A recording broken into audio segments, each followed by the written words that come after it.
আজকে খালতিপুর স্টেশনে এত সুন্দর একটা দৃশ্য দেখলাম যা আপনাদেরকে বলে বোঝাতে পারবো না। তো খালতিপুরে স্টেশনে এত সুন্দর কি দৃশ্য দেখলাম সেই সবটুকু আজকের এই ভিডিওতে জানাবো। তো ভিডিওটা শুরু করি। আসসালামু আলাইকুম বন্ধুগণ। আজকে আমরা ৩-৪ জন বন্ধু মিলে যাচ্ছিলাম খালতিপুরের স্টেশনের দিকে ঘুরতে।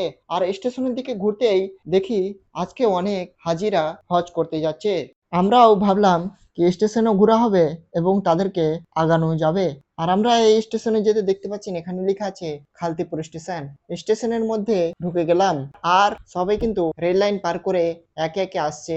সবাই নিজের মা বাবা দাদু দাদিদেরকে আগাতে আসছে এই খালতিপুর স্টেশনে। আমরা কিন্তু এটা দেখে আরো খুশি যে আজকে হাজিদেরকে আগানো হবে আর সবের কাজও হবে। তারপরে আমরা কিন্তু স্টেশনের অনেক ভিতরে চলে আসলাম আর এখানে দেখছি অনেক হাজি বসে আছে, কেউ দাঁড়িয়ে আছে, কেউ কারোর সঙ্গে গল্প করছে। এই মুহূর্তটা যে আমার কাছে এত সুন্দর লেগেছে যেটা আপনাদেরকে আমি বলে বোঝাতে পারবো না।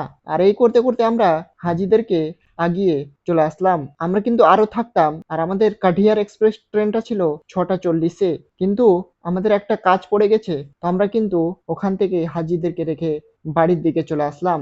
বাড়ির দিকে যেতে যেতে কিন্তু আজকের ভ্লগটা এখানেই শেষ করলাম। ভিডিওটি ভালো লাগলে অবশ্যই একটা লাইক করে দিবেন। চ্যানেল নতুন হয়ে থাকলে চ্যানেলটিকে অবশ্যই সাবস্ক্রাইব করবেন।